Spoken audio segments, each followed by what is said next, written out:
굉장히 성격이 소극적입니다. 또 그리고 너무 떠밀어주지 않으면은 제가 갈 수 없는 그런 사람이고요. 임마누엘 선교단을 시작할 때도 그렇게 시작을 했고, 하나님께서 이 선교단을 시작할 때에 이런 결과를 가져올 것이라고 하는 것은 저는 전혀 상상을 못했습니다. 그런데 하나님께서 말씀의 선물을 제게 이제 주신 거고요. 항상 마음에 이 가진 말씀을 어떻게 나눌 수 있는 그런 기회를 가져야 되겠다는 생각을 많이 했는데, 그래서 많은 분들이 오래전부터 저보고 웹사이트 이야기를 많이 했는데 사실 제가 자신이 없었습니다. 그래서 기도하면서 2006년부터 계속 성경을 검증하고 하면서 이 웹사이트를 통해서 전 세계 사람들에게 가지고 있는 걸 나눠야 되겠다라고 하는 생각을 했고, 그래서 이제 여기 오기 전에 이제 그 준비를 이제 거의 이렇게 준비를 하고 왔는데, 역시 또 자신이 없어가지고 이 망설망설 하다가 준비를 하지 못하고 왔어요. 근데 하나님께서 그걸 아시고 LA에서 저를 이제 불러주셨는데, 그쪽에서도 뭐 다 이렇게 찍을 준비를 하고 이렇게 있습니다. 그런데 제가 이 뉴욕의 이 교회는 잊을 수 없는 교회고, 또 우리 목사님 또 이 분야에 있어 가지고는 또 최고의 또 실력을 가지고 계시고 그러기 때문에 제가 목사님한테 이제 온다고 말씀을 드렸고요. 집회는 전혀 생각지 않고 그냥 뭐 주말 부흥회 내지는 뭐 많이 하면은 저녁에 이렇게 할 걸 생각을 했는데, 목사님이 그냥 일을 벌리셨어요, 그냥. 그래서 저는 이 LA 가서 집회할 일이 이제 걱정이 되었습니다. 왜냐하게 되면 또 여기 사게 되면 목도 힘들고 그럴 건데 걱정을 많이 했는데, 정말 성령 하나님께서 이 교회를 통해서 저에게 여호와 이레였습니다. 그래서 1월 저녁 할 때도 제가 목이 좀 안 좋았는데 그 다음날 아침부터 기적적으로 목이 좋아졌고요.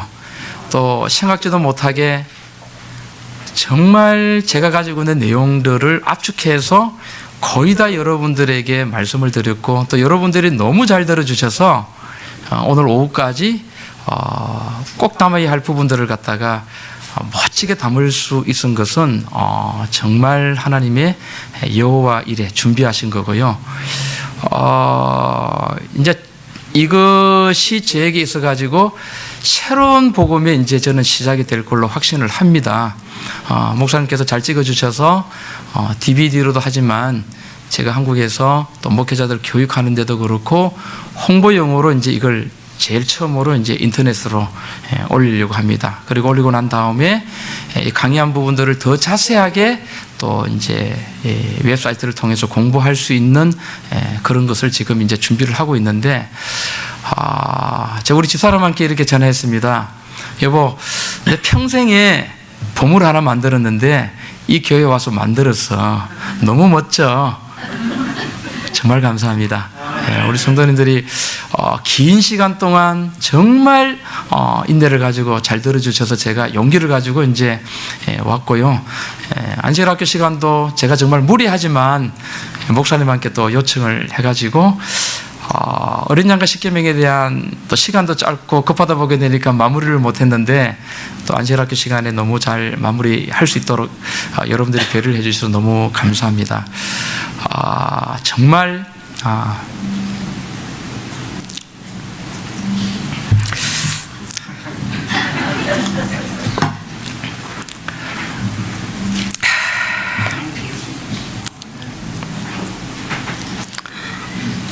제가 눈물이 나면 안 되는데.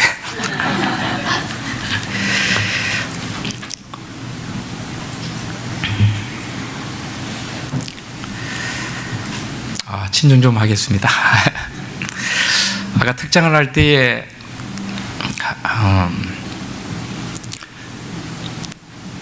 너무 그 하나님의 은혜가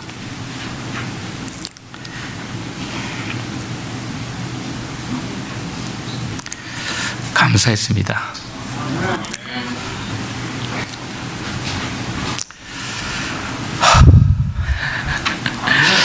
제가 이 자리에 있기까지는 많은 교회 성도님들의 격려가 있었고, 제가 처음에 이제 미국에 올 때에 우리 김정도 장로님 통해서 여기 왔는데, 이 교회에서 제가 제 인생에 제2의 복음에 도전을 할 수 있는 계기가 마련된 것, 저는 전혀 생각을 안 했는데 너무 감사하고, 앞으로 여러분들 실망하지 않게 더 겸손히 열심히 하겠습니다.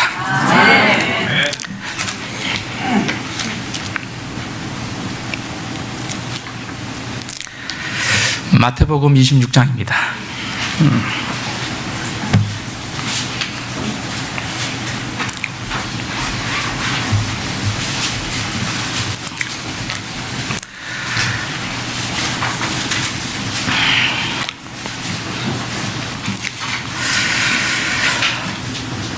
참 예수님은 좋으신 분입니다. 여기 31절에 보게 되면, 때에 예수께서 제자들에게 이르시되 오늘 밤에 너희가 다 나를 버리리라. 기록된 바 내가 목자를 치르니 양의 떼가 흩어지리라. 이게 여러분 흔들림입니다. 처음에 예수님께서 제자들을 부르실 때는 제자들의 가슴은 뜨거웠고 뭔가 큰 일을 할 것 같은 자신감에 충만했습니다. 3년 반이 지내는 동안에 예수님께서 말씀하신 때는 이제 하룻밤을 남겨놓은 이 시점에 예수님은 너무 비극적인 말씀을 제자들에게 선언하십니다. 오늘 밤에 너희가 다 나를 버리리라. 근데 이 비극은 이 저녁에 이루어진 것이 아니라 이미 이 비극은 예고되었습니다. 그래서 기록된 바 내가 목자를 치르니 양의 떼가 흩어지리라. 다시 말해서 이미 예수님은 이 땅에 오시기 전에 이 땅에 오셔서 제자들을 부르시고 교육하게 되었을 때에 그 마지막이 어떠하게 될 것인가를 이미 예수님은 알고 계셨습니다. 단지 우리만 몰랐다는 거죠. 그래서 예수님은 바로 그 앞절에 30절에 이에 저희가 찬미하고 감람산으로 나아가니라. 이 비극적인 말씀을 하시기 전에 예수님은 마지막으로 다락방에서 만찬을 하시고 나오시면서 시편 117편의 찬미를 부르시고 나가시면서 감람산으로 가시는데, 제자들은 같이 희망에 찬 그 찬미를 부르고 나갑니다. 여호와를 송축하라, 찬양하라. 왜요?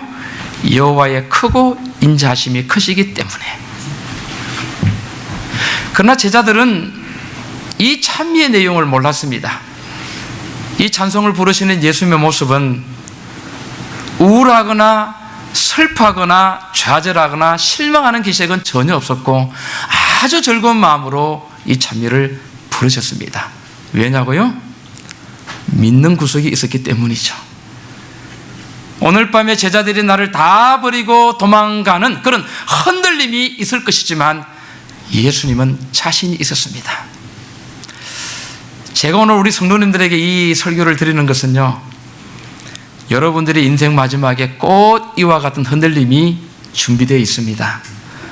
여러분들은 자신의 차 있을는지는 모르지만 이 흔들림은 이미 하나님으로부터 예고되었고 예수님께서 이 예고된 것을 미리 우리에게 보여주셔서 마지막 때에 우리가 쓰러지고 넘어진다 할지라도 일어서서 그 복음을 전가할 수 있도록 하나님께서 우리에게 이 말씀을 주신 것입니다. 그래서 오늘 여러분들이 이 말씀을 기억하신다면 다른 거 다 잊어먹으셔도 이 말씀을 기억하신다면 여러분들의 신앙은 분명히 하늘에 이르는데 부족함이 없을 것으로 저는 확신합니다. 예수님께서 이 말씀을 하시고 난 다음에 요한복음 14장에서 이 말씀을 하십니다. 제자들은 비록 쓰러지고 넘어진다 할지라도 예수님께서 왜 그렇게 자신만만하게 찬미를 하셨는가? 14장 15절에 너희가 나를 사랑하면 나의 계명을 지키리라. 근데 이 말씀은 요한복음 13장에 보게 되면 예수님께서 만찬을 끝마치고 난 다음에 너희가 나를 사랑하면 새 계명을 지키라. 새 계명은 내가 너희를 사랑한 것 같이 너희도 형제를 사랑하라고 하는 것입니다. 어떻게 사랑하느냐? 예수님의 자신만만함은 16절에서 나타납니다. 내가 아버지께 구하겠으니 그가 또 다른 보혜사를 너희에게 주사 영원토록 너희와 함께 있게 하시리라. 뭘 주신다고요? 성령입니다. 누가복음 여러분 22장을 보시게 되면 24절에 또 저희 사이에 그중 누가 크냐 하는 다툼이 일어납니다. 마지막 밤 유언을 하시는 날 장소에서 제자들은 적개심을 가지고 싸웁니다. 그때 31절에 예수님께서 시몬아 시몬아 보라 사단이 밀가부로 털고 너희를 청구하였으나 12제자의 심령이 사단에게 사로잡힌 것을 예수님께서 말씀하십니다. 그럼에도 불구하고 예수님께서는 그 전에 말씀하시기를 29절에 내 아버지께서 나라를 내게 맡기신 것 같이 나도 너희에게 맡겨 너희로 내 나라에 있어 내 상에서 먹고 마시며 또는 보좌에 앉아 이스라엘 12지파를 다스리게 하셨다라고 합니다. 여러분 앞뒤가 안 맞죠? 뒤에는 사단에게 팔렸다라고 말했지만 그 말씀을 하시기 전에 예수님은 제자들에게 아버지께서 나에게 나라를 맡긴 것 같이 너희들에게 맡겨서 12지파를 다스리도록 하겠다는 약속을 하시는 것을 볼 수 있습니다. 우리가 오전에도 말씀드린 것처럼 사단에게 사로잡힌 그런 생활을 살고 있다 할지라도 우리 주님은 아버지께서 나에게 나라를 맡긴 것처럼 여러분들에 맡겨서 이 세상을 다스리도록 말씀하셨다는 것입니다. 그래서 예수님께서는 비록 우리가 사단에 속해 있지만 자신만만함이 어떻게 드러났느냐 하게 되면 32절입니다. 바로 이것입니다. 그러나 내가 너를 위하여 내 믿음이 떨어지지 않기를 기도하였노니 너는 돌이킨 후에 내 형제를 굳게 하라. 마지막 때 여러분 우리에게 흔들림이 옵니다. 그러나 그 흔들림은 완전히 나를 돌이킬 수 있는, 회개할 수 있는 능력을 가져다 주게 되고요. 그 회개가 성령을 받게 해서 사도행전 1장과 4장에 나오는 역사를 이루게 하는 원천이 되게 한다는 거죠. 그러면 오늘 우리에게 예수님은 어떤 흔들림을 준비하고 있는가? 구약에도 두 모델을 주셨고요, 신약에도 두 모델을 주셨습니다. 구약의 두 모델을 주신 것이 누구냐면은 가룟 유다와 베드로입니다. 저는 오늘 여러분들에게 가룟 유다와 베드로 이야기를 하려고 합니다. 여러분들의 마지막 운명은 베드로가 되느냐 유다가 되느냐에 따라서 여러분들의 운명은 갈리게 됩니다. 마태복음 26장입니다.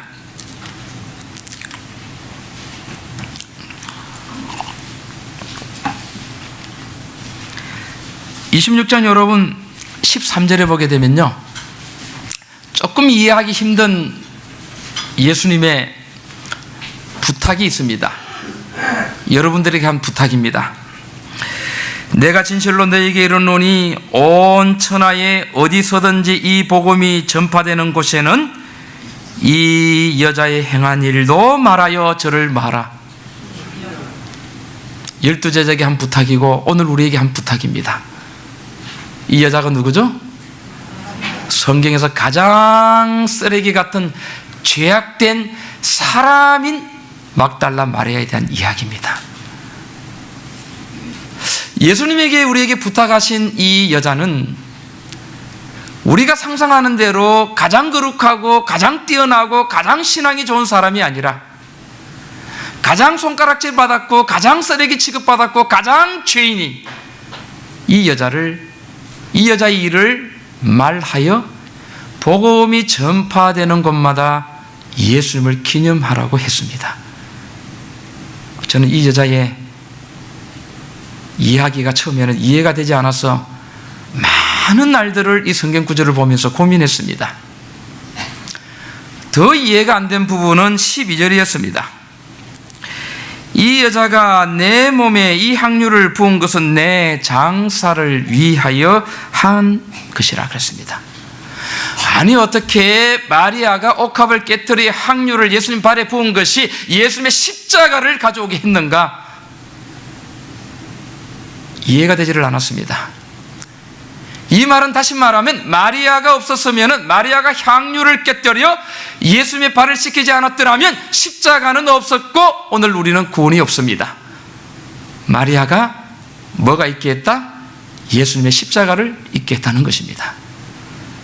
이야, 이게 무슨 말일까? 밤을 새우면서 여러 날을 고민했습니다. 답을 찾을 수가 없었습니다. 늘 제가 하는 대로 마태복음 5장 26장을 읽는 중에 그 답을 찾았습니다. 26장 여러분 1절입니다. 예수께서 이 말씀을 다 마치시고 제자들에게 이르시되 너희 아는 바와 같이 이틀을 지나면 유월절이라. 예수님의 사역도 요한복음 2장에서 유월절에 시작했고요, 예수님의 마지막 사역도 유월절로 끝납니다. 성경의 시작도 가죽옷으로 시작하고 성경의 마지막도 어린 양으로 끝납니다. 모든 이야기는 예수님의 이야기입니다. 때가 절정에 이르렀습니다. 며칠 남았습니까? 이틀 남았어요. 이틀이 지나면 유월절이라. 인자가 십자가에 못 박히기 위하여 팔리우리라 하시니라. 하나님이 예언하셨고 여러 선지자들이 예언했습니다. 모세가 예언했습니다. 예수님도 예언했어요. 이틀 남았습니다. 몇 년도? AD 27년 1월 14일 오후 3시가 예수님께서 십자가에 못 박혀 달려 돌아가는 시간이 이틀이 남았어요.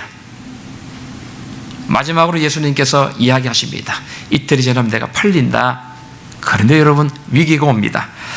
3절을 보게 되면 그때에 예수님께서 이 말씀을 하실 때에 대제사장들과 백성의 장로들이 가야바하는 대제사장이 아문에 모여 예수를 궤계로 잡아 죽이려고 의논하되 말하기를 민요가 날까 하노니 명절에는 뭐하자?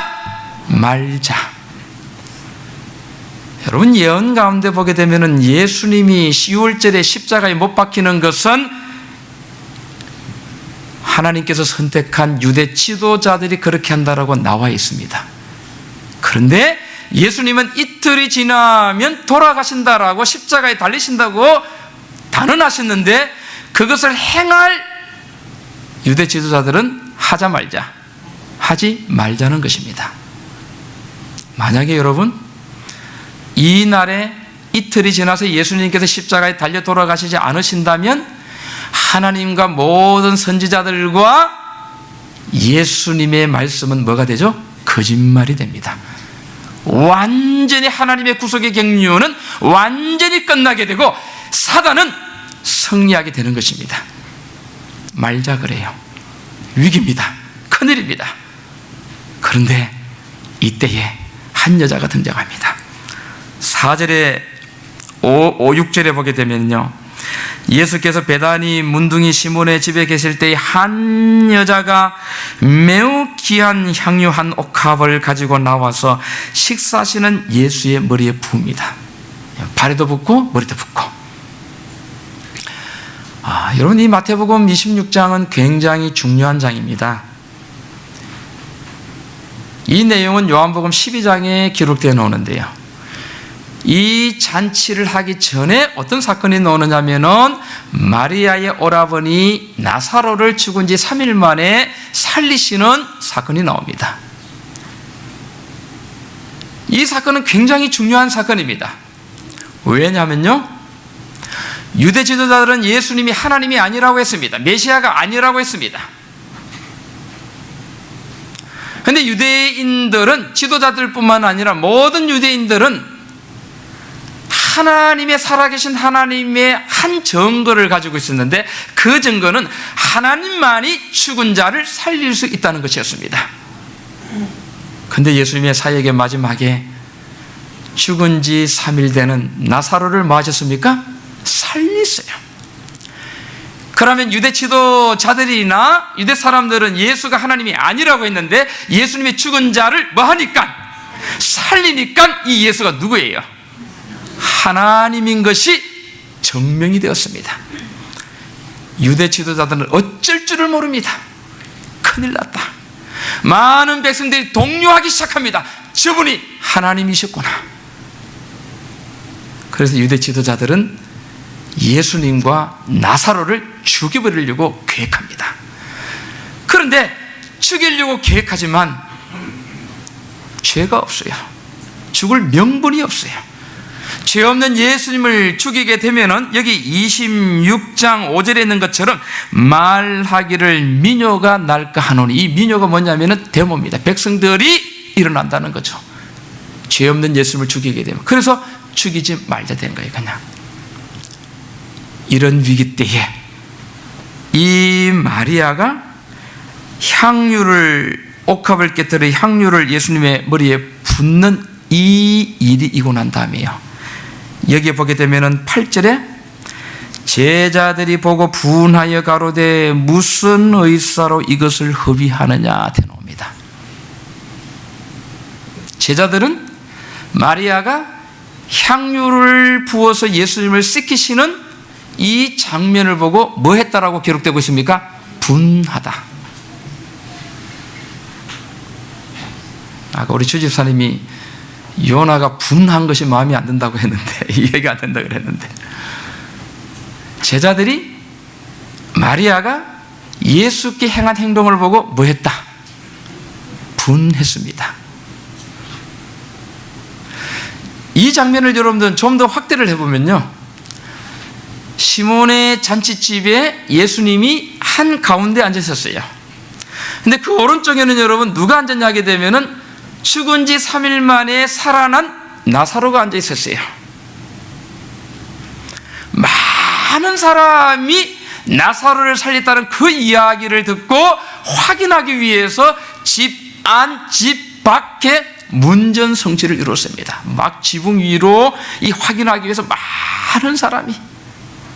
그래서 이 광경을 보면서 지도자들은 안절부절해서 어쩔 줄을 몰라요.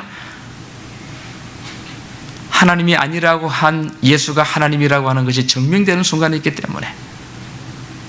그런데 너무 오빠를 살린 것이 너무 감사해서 옥합을 깨뜨려 향유를 부었는데, 그것도 살짝 부었어요. 향유 냄새가 확 퍼지게 되니까 이걸 제일 먼저 반응한 사람이 누구였습니까? 제자들이 분했습니다. 똑같이 분했습니다. 이 장면을 요한복음 12장에서는 좀 더 자세하게 조명을 합니다. 요한복음 여러분 12장입니다. 여기는 여러분 보게 되면은 3절에요. 마리아는 지극히 산 향유 곧 순전한 나드 한 근을 가져다가 예수의 발에 붓고 자기 머리털로 그의 발을 씻으니 향유 냄새가 집에 뭐하더라? 가득했습니다. 자, 마태는 제자들이 분했다라고 하고요, 요한은 특별하게 기록합니다. 4절에 제자 중 하나로서 예수를 잡아줄 누구는? 가룟 유다가 등장합니다. 이 기사는 이 사건이 있은 지 한 60년이 지나고 난 다음에 기록된 것입니다. 다시 말하면 이 사건이 일어날 때는 가룟 유다가 예수님을 팔 것이라고 하는 것은 제자들이 몰랐어요. 많은 시간이 지나고 난 다음에 제자들이 알게 됩니다. 그래서 요한이 이렇게 기록을 하는 것입니다. 유다가 어떻게 반응했느냐 하게 되면은 5절입니다. 이 향유를 어찌하여 300데나리온에 팔아 가난한 자들에게 주지 아니하였느냐 하니. 300데나리온은 여러분 얼마나 하게 되면은요, 한 데나리온이 일 잘하는 한 사람의 품삯이에요. 요즘에는 우리 한국에서 보통 일 나가면은 하루에 15만 원씩 받습니다. 기술자들은 더 받아요. 한 데나리온이 하루의 품삯이라면 15만 원 해가지고 여러분 300데나리온을 곱하면요, 1년의 품삯입니다. 한 4천만 원, 5천만 원 나가는 돈입니다. 그걸 여러분 깨뜨려가지고 발을 씻겼다? 여러분들도 성이 납니까? 예? 그 돈 이 교회에 헌금하면, 어떤 사람이 감동을 받아가지고 1억짜리 꽃을 교회에 사왔어요. 여러분들은 그 꽃을 보는 순간, 1억짜리라고 하는 걸 아는 순간 속이 상하겠죠? 상하겠죠? 왜 말이 없어요? 거짓말 안 해요? 어우, 저거 돈으로 주지. 맞습니까? 예, 요즘에는 애들이 최고의 선물이 현금이래요. 그렇죠, 그죠? 예. 여러분, 유다는요, 11제자는 예수님이 불렀지만 유다는 자기가 자원해서 제자가 된 사람입니다. 그리고 유다는 굉장히 많은 지식을 가지고 있고 굉장히 지혜로운 사람이고 굉장히 경건하고 거룩한 사람이었습니다. 그래서 믿을 만한 사람이었기 때문에 3년 반 동안 돈괴를 맡았어요. 회계를 맡았습니다. 예수님께서 가셔서 사람들을 갖다가 봉사하고 하게 되면은 많은 사람들이 또 도네이션을 하게 되면은 그 돈을 받아가지고 관리하는 사람이 유다였어요. 너무 경건하고 너무 거룩하고 아주 고상한 사람이었기 때문에 11제자교는 비교가 되지를 않았습니다. 그래서 이 유다가 회계를 맡고 시세를 알기 때문에 옥합 저거 향유 하나 얼마 나간다? 300데나리온. 그래서 왜 분을 내었느냐 하게 되면은 누구에게 주면? 팔아서 누구에게 주면? 가난한 사람들에게 주면 얼마나 예수님께서 더 영광스럽겠느냐. 그런데 그걸 깨어서 이렇게 허비하느냐 이렇게 했습니다. 그때 예수님께서 유다에게 이렇게 말씀하십니다. 6절, 이렇게 말하면 가난한 자들을 생각함이 아니요 저는 뭐라? 도적이라. 아까 여러분 누가복음 22장에는요 누가 크냐 하는 다툼이 일어날 때에 예수님께서 베드로를 지목해가지고 공개적으로 말씀하십니다. 시몬아, 사단이 밀가부로 타르고 너희를 뭐했다? 청구했다. 33절에 베드로가 너무 억울해서 죽는데도 옥에도 따라가기를 다 준비했습니다. 예수님, 저를 어떻게 보고 그렇게 말씀하십니까? 그러니까 예수님께서 다 굴기 전에, 오늘 밤 다 굴기 전에 네가 나를 3번 부인하리라. 베드로가 들을 때는요 억장이 무너지는 말씀을 했습니다.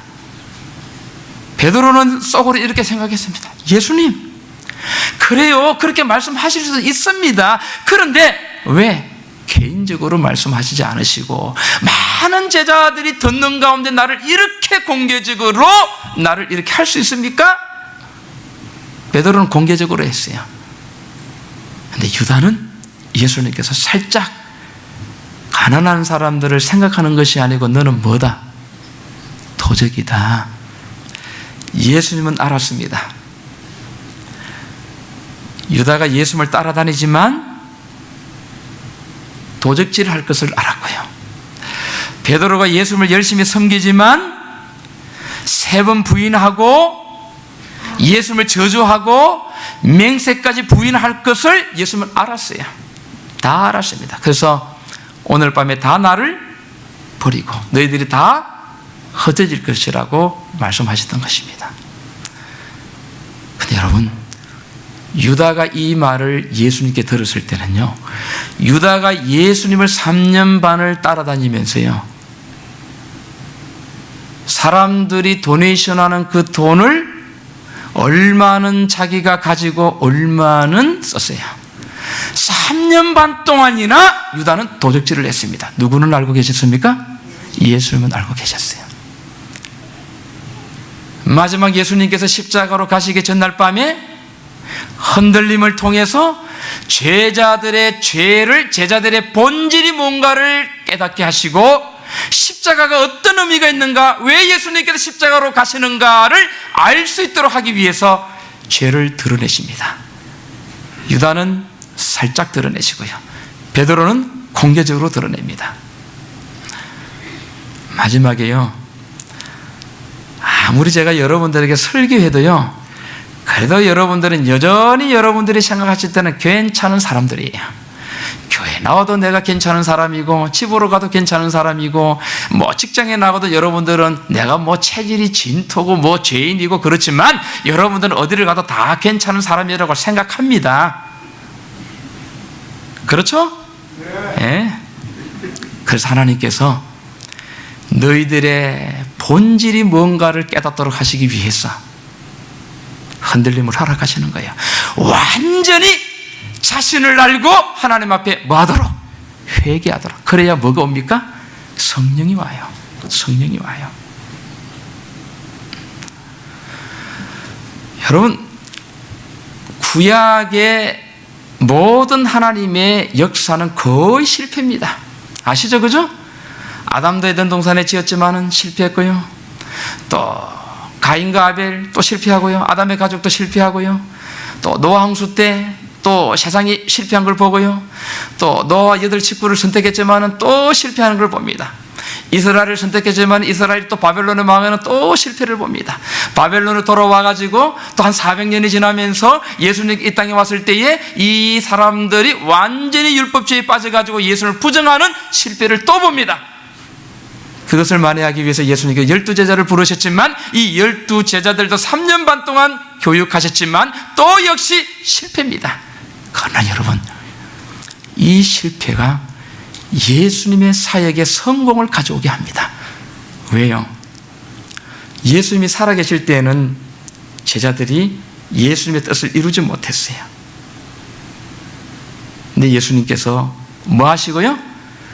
부활하시고 성천하셔서 뭘 내립니까? 5순절, 성령이 왔을 때에 하나님과 예수님의 뜻이, 이 세상을 향하신 뜻이 여러분 이루어집니다. 예수님께서 기도할 때, 그죠? 하늘의 뜻이 이 땅에서도 이루어지는 것이 예수님이 살아계실 때가 아니고 예수님이 돌아가시고 난 다음에 여러분 이루어집니다. 그 일을 위해서 여러분 흔들림이 있는 거예요. 왜요? 흔들림이 있어야 예수님께서 하늘에 가셔서 하나님께 성령을 요청할 수가 있어요. 그래서 예수님께서 뭐라고 하셨어요? 내가 아버지께 뭐 하겠으니? 구하겠으니. 그럼 아버지께 어떻게 구합니까? 흔들림이 와야 돼요. 이건 축복입니다, 여러분. 유다가요, 자기 죄가 드러나는 것을 보고 고민합니다. 어떻게 고민한 줄 알아요? 자기는 모든 사람에게 존경을 받았어요. 아무도 이 죄를 몰랐어요. 근데 이 죄가 만약에 뭐 한다면 드러난다면 자기의 운명은 끝이라고 생각했습니다. 그래서 유다가 고민하다가 자기 죄를 덮을 수 있는 방법은 자기 죄를 아는 사람을 뭐 해버려야 된다? 마태복음 여러분 26장으로 다시 돌아갑니다.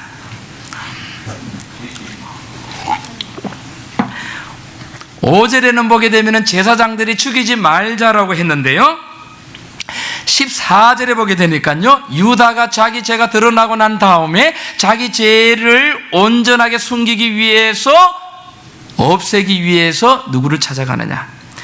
그때에 12 중에 하나인 가룟 유다라 하는 자가 누구에게 갑니까? 지금 대제사장들에게 가서 말하되 내가 예수를 너에게 넘겨주리니 얼마를 주르니 하니 그들이 은 30을 달아주거늘. 서가랴 여러분 12장에는 예수님께 이 땅에 오셔서 언삼십에 팔릴 것이 여러분 예언되어 있습니다. 지금 유다와 지도자들은 자기 손으로 뭐가 이루어지고 있죠? 지금 예언이 이루어지고 있는 것이죠. 마태복음 26장의 구성을 볼 때에 처음에는 예수님께서 이틀이 지나면 십자가에 팔린다, 지도자는 죽이지 말자, 옥합을 깨뜨리는 사건이 등장합니다. 마리아가 옥합을 깨뜨려서 예수님의 발을 치긴 이 사건은 유다의 뭘? 죄를 드러나게 했고, 유다의 죄가 드러나니까 유다는 자기 죄를 숨기기 위해서 예수님을 죽이기로 결정하고 죽이지 말자라고 하는 제사장들에게 가가지고 예수를 뭐합니까? 팔게 됩니다. 여러분, 제사장들은 여러분 재판장이었습니다. 제사장들이 사람을 재판하게 될 때는요, 예수님을 재판할 때에 죄가 없기 때문에 재판할 명분이 없었는데 유다가 예수를 갖다가 고소합니다. 고발합니다. 고발이 들어오면 검찰은 뭘 하죠? 조사를 하게 되어 있습니다. 명분이 생겼어요. 예수를 잡아 죽일 명분이 없었는데 자기 죄자가 예수님을 뭐 했습니까? 고소했어요. 그럼 뭐 해야 되죠? 수사해야죠. 어떻게 고소했습니까? 내가 3년 반 동안 예수를 따라다녀 보니까 이 사람은 하나님이 아니라 인간이었는데 하나님이라고 사기쳤다는 거예요. 그냥. 그래서 예수님을 소환하고, 예수님은 유대인의 왕이라고 하는 것을, 하늘의 왕이라고 하는 것을 속인 채로 어디에 달려 돌아가시게 됩니까? 십자가에 달려 돌아가시게 됩니다. 여러분, 마리아가 옥합을 깨뜨린 헌신이 누구의 죄를? 유다의 죄를 드러나게 하고, 유다의 죄가 드러나자 유다가 회개했으면 사도 바울과 같은 위대한 사도가 되었을 것입니다. 12제자 가운데서 가장 위대한 여러분 제자가 되었을 거예요. 그런데 유다는 자기의 경건함 때문에, 모든 사람들이 자기가 경건하다라고 생각하는 것 때문에 자기 죄가 드러나는 것을 두려워해서 누구를 죽입니까? 예수를 죽인 것입니다. 유다의 죄는 유대 지도자들의 죄와 똑같았습니다. 유대 지도자들은 예수님이 오기 전까지는 그네들의 죄가 적나라하게 드러나지 않았어요. 요한복음 2장에 보게 되면은 유대 지도자들은 예루살렘 성전을 아버지의 기도하는 집을 뭐 하는 집으로 만들었습니까? 장사하는 집으로 만들었습니다. 예수를 통해서 드러났어요. 그래서 죽이려고 했는데 못 죽이다가 유다의 고소로 인해 가지고 똑같은 죄죠. 예수님을 죽이게 됩니다. 그래서 여러분, 마리아의 헌신이 내 장사를 위해서 뭐 했다? 준비했고요, 십자가가 여러분 있게 되고요, 그 십자가가 오늘 저와 여러분들을 구원하게 되는 십자가가 되었습니다. 그래서 이 여자가 한 일을 온 세상에 말하, 다니면서 말하, 전가하라. 마지막 때요, 여러분들이 예수 그리스도를 통한, 성령의 은사를 통한 세상에 드러나는 빛된 생애가 이 세상의 사단을 따르는 무리들의 죄악을 드러내게 합니다. 이게 여러분 예언되어 있어요. 정말 놀랍습니다.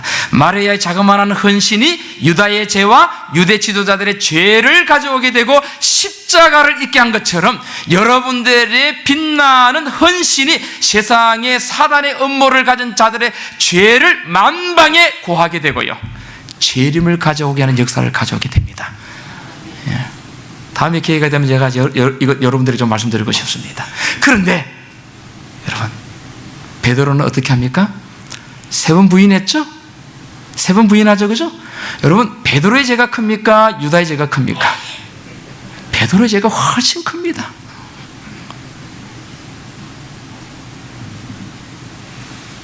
가야바 대제사장의 뜰 안까지 들어간 베드로, 예수님의 비참하게 신문 받는 그 비참한 모습을 옆에서 지켜본 베드로, 옥에도 죽는데도 따라가기를 준비했다라고 장담한 베드로, 그 모닥불이 피워질 때에, 여러분, 모닥불이 피워지게 되면은 이 모닥불이 이리 갔다 저리 갔다 했잖아요. 이 모닥불이 베드로에게 이렇게 비춥니다. 그때 사람들이 베드로 얼굴을 봐요. 얼굴을 보면서 저 사람, 저 예수를 따라다니던 사람이 아니냐라고 물었을 때 처음에 부인합니다. 그때 첫 닭이 울었어요. 두 번째 또 부인합니다. 화를 내면서 부인합니다. 세 번째 물었을 때요, 손가락질하며 저주하며 맹세까지 하면서 부인합니다. 그때 뭐가 울었죠? 닭이 울었습니다. 그때 베드로는 닭 울기 전에 3번 부인하리라 한 말씀이 생각나서 신문 받고 있는 예수님을 바라봅니다. 그때 예수님께서 고통 가운데서 신문을 받으시면서 베드로를 쳐다보고 있었어요. 쳐다보는 예수님의 눈에는 눈물이 고여졌습니다. 불쌍히 여기는 마음으로 베드로를 감싸고 있었습니다. 그때 베드로는 깨닫게 됩니다. 예수님은 나를 부르실 때부터 지금까지 내가 어떠한 인간이라고 하는 걸 다 아시면서도 나를 제자로 삼으시고 끝까지 나를 감싸고 지금까지 오셨구나. 그래서 예수님께서 다 굴기 전에 3번 부인한다라고 말씀하셨지만은 절대로 나는 아니라고 했지만 예수님은 내 본질이 어떤 인간이라고 하는 걸 아시고 계셨구나 하는 것을 갖다가 베드로가 깨달으면서 눈물을 흘리면서 마지막 예수님께서 겟세마네에서 기도하던 그 장소에 가서 밤새도록 회개의 기도를 하게 됩니다. 요한복음 21장에서 다시 만나죠. 예수님께서 마태복음 26장 31절에 오늘 밤에 다 나를 버리고 흩어진다고 했지만은 마태복음 26장 32절에 내가 너희들보다 먼저 어디로 간다? 갈릴리로 간다라고 약속하신 것처럼 요한복음 21장에서 만나게 됩니다. 베드로는 엄청난 흔들림이 왔을 때, 자기의 엄청난 죄가 드러났을 때 깊은 뭘 했습니까? 회개를 했고요. 유다는 자기의 죄가 드러났을 때 유다의 자존심을 생각해서 예수님은 살짝 도적이라고 말했는데 유다는 회개치 않고 예수님을 파는 일을 했습니다. 여러분은 둘 중에 누굽니까? 여러분, 이 일은 마지막 때에 여러분들과 제 앞에 이르러 올 일입니다. 이게 환난이에요. 위기 때는 여러분들의 품성이 드러납니다. 내가 괜찮은 사람이라고 생각하고 믿음이 있다라고 생각했지만 여러분들은 마지막 때 다 쓰러지게 됩니다. 그때 여러분 이 교훈을 생각하시기 바랍니다. 베드로는 뭐 했습니까? 회개했고요. 유다는 뭐 하지 않았습니까? 회개하지 않았습니다. 그래서 저는 여러분 일주일 동안 지금 16번째 시간을 여러분들에게 말씀드리지만요, 17번째입니까? 어떤 상황이 오더라도 누구를 바라보라? 어린 양을 바라보라고 말씀드리는 것입니다. 예수님께서 하늘로 승천하시면서 베드로와 제자들의 회개한 그 증거를 가지고 올라갔습니다. 하나님 앞에 예수님이 갑니다. 하나님, 제자들 정말 죄인들입니다. 앞으로도 그럴 것입니다. 그런데 예수님께서 십자가의 피를 하나님께 보입니다. 하나님, 내 피를 보고 이 제자들을 깨끗하고 의롭고 거룩하게 해 주십시오. 또 부탁합니다. 하나님께, 하나님, 이 제자들은 자기 스스로는 의를 이룰 수가 없습니다. 하나님, 저에게 약속하지 않았습니까? 성령을 주십시오. 성령을 주셔서 비록 제자들의 본질은 죄악적인 사람이지만은 이 성령을 주셔서 하나님의 계명을 지켜서 하나님의 영광이 세상에 드러날 수 있도록 해 주십시오. 하나님께서 예수님의 치안을 받아들여서 오순절날 뭘 내리십니까? 성령을 주셨던 것입니다. 이 성령을 받고 난 다음에 제자들은 하나님의 영광과 품성을 뭐 하게 됐습니까? 드러내게 여러분 되었던 것입니다. 우리에게는 늦은 비가 기다리고 있습니다. 늦은 비 앞에는 여러분 흔들림이 있습니다. 여러분들이 쓰러진다 할지라도 어린 양으로 모리아 산으로 가시고요. 여호와 이레잖아요. 그죠? 어린 양의 피를 가지고 나가시게 되면 우리 예수님께서 그 피를 가지고 하나님하고 담판지입니다. 그죠? 우리를 뭐하게 하시고 깨끗하게 하시고 하나님의 의를 완성할 수 있도록 늦은 비를 주시옵소서. 하나님께서 약속하지 않았습니까? 예수님이 그 늦은 비를 받아가지고 우리에게 주시게 될 때는 오순절보다도 더 큰 역사가 일어나게 되고 온 세계 여러분 복음이 전거될 것입니다. 예수님께서 우리에게 두 가지만 요구하십니다. 요한복음 21장 디베라 바닷가에서 제자들에게 예수 제자들을 다시 부르실 때요. 그죠? 배 오른편에 그물을 뭐하라? 던지라. 오른편은 믿음의 편입니다. 너가 나를 누구라고 하느냐? 주는 그리스도시여 살아계신 하나님의 아들입니다. 이 믿음 뭐 준다 그랬죠? 천국의 열쇠가 오순절에 주어졌잖아요. 그죠? 여러분들이 어떠한 행편에 처한다 할지라도 주는 그리스도시여 살아계신 하나님의 뭐다? 아들이라고 하는 이 믿음 있죠. 이 믿음과 또 하나는 뭐냐면은 네가 나를 사랑하느냐라고 하는 겁니다. 여러분 예수님 사랑하십니까? 네. 여러분들의 인생에 어려움이 올 때마다 하나님께서 두 가지를 묻습니다. 내가 나를 믿느냐? 여러분 믿습니까? 내가 나를 사랑하느냐? 사랑합니까? 두 가지 외에는 예수님께서 묻지 않으십니다. 그 믿음으로 그 나라에 들어가시기를 바라고요. 그 믿음으로 우리가 온 세상에 복음 전하고 우리와 이 세상 모든 사람들을 구원해서 그 나라에 들어가시는 여러분과 제가 되기를 바라겠습니다. 고맙습니다. 아버지 감사합니다.